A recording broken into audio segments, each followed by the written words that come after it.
This is explaining what I've been doing and why I've been doing what I'm doing. This particular pattern, I'm finding I'm not good at leaves. I confess I am not good at leaves, but I like the look of them. So to get the best sample to provide for you, this is what I did. It is not the correct way that I'm aware of. I'm probably cheating, but it worked for me while I made this single demonstration piece. If all you've got to do is a couple of leaves, this might be an easy way for you too. First of all, I changed the outside section here. Over here, I made it a cross stitch. That gave me a nice tight edge when it comes into the leaf.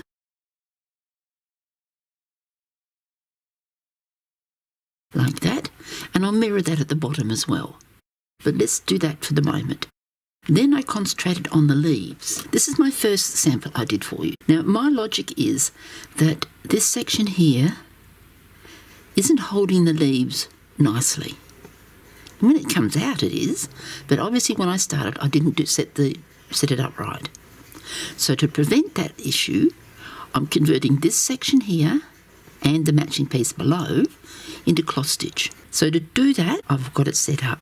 Then I looked at the leaves. Hints I've learnt over time is that the length of your leaf that you're working should be a third longer. So in this case, the leaf is, these are millimetres, 10, 11, 12 millimetres. So I'm going to work down to about here, which is 17 millimetres. So to get that length, and because I don't have to work across that angle, I'm going to work straight down.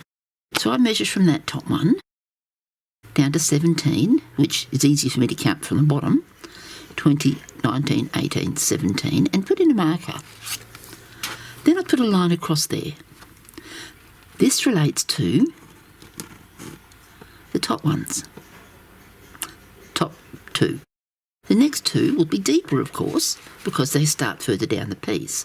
So again, let's measure the 17, 20, 19, 18, 17, and mark off that marker. That gives me a length to work towards. I might not go the full distance, but it gives me a length to work towards, and I certainly won't go past this point. So with this one here, I started taking this pair and that pair and working it in cloth stitch. Then I put up the pin in there. It is to hold it in position. Now there's my cheats or my fudging. Either way, I hope it's helpful for someone else. Then I work that leaf there straight down to that line. Bring it up and pin it there. See, I'm using pins. Pin it there and tension it until that extra length has brought back up into the leaf. I work that first one, then that one, then that one, then that one. So I work all four down to their length. So the top two go to this length. So just so that I know, T for top, B for bottom. So that I know the top two go to the top line and the bottom two go to the bottom line. I hope that helps. When I actually do my next sample piece, I will be showing you where I put the pins in the leaves themselves as I'm working it.